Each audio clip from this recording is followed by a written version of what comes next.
দক্ষিণেশ্বরে এসে গেছে, স্কাই ওয়াকে যাচ্ছে। দক্ষিণেশ্বর মন্দির দেখাবো।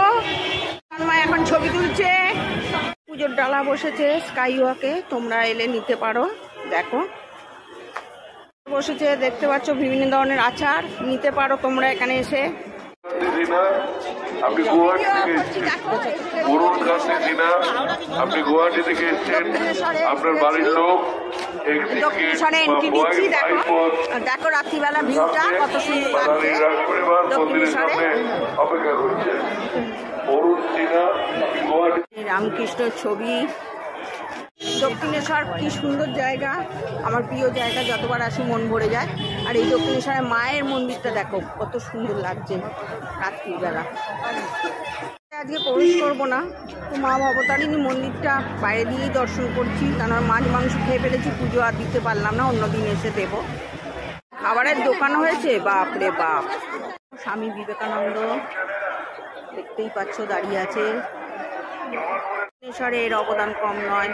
রাসমণি দেখতেই পাচ্ছ, রানী রাসমণিরই সব প্রপার্টি।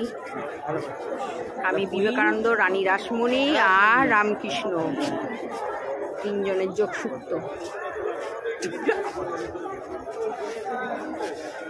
হয়ে গেছে দেখো, আমরা এখন পঞ্চবটী বনের দিকে, গঙ্গার দিকে যাচ্ছি।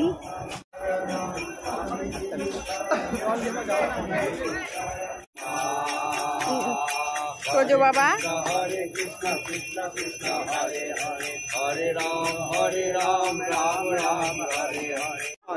ঠাকুর নম করো।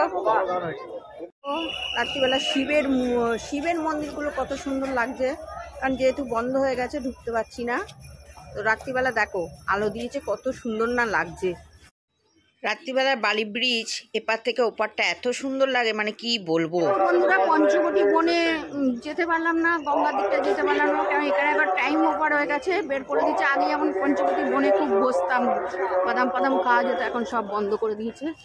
এখন 8টা কটা বাজে, 7:30টার মধ্যেই বেরিয়ে যেতে হচ্ছে। রুম আবার ছবি তুলছে। বেরিয়ে যাচ্ছি, তাই মাকে শেষবারের মতো ভিডিও করে নিলাম মায়ের মন্দিরটা। একটু ঢুকে যাই হিঙের কচুরি খেতে সবাই মিলে। কিরে খাবি নাকি হিঙের কচুরি? দক্ষিণেশ্বর এসছি আর কচুরি খাবো না তা কখনো হয়? দেখো গরম গরম কচুরি খেতে বসে গেছি আমরা। এদিকে তোজো বাবাও খাচ্ছে। তো কচুরিটা তো খাওয়া হয়ে গেল, লাস্ট ফিনিশিং করে রসগোল্লা খেয়ে আজকের মতো গুড নাইট। পরে আবার দেখা হবে নেক্সট ব্লগে। সাবস্ক্রাইব করতে ভুলো না পাশে।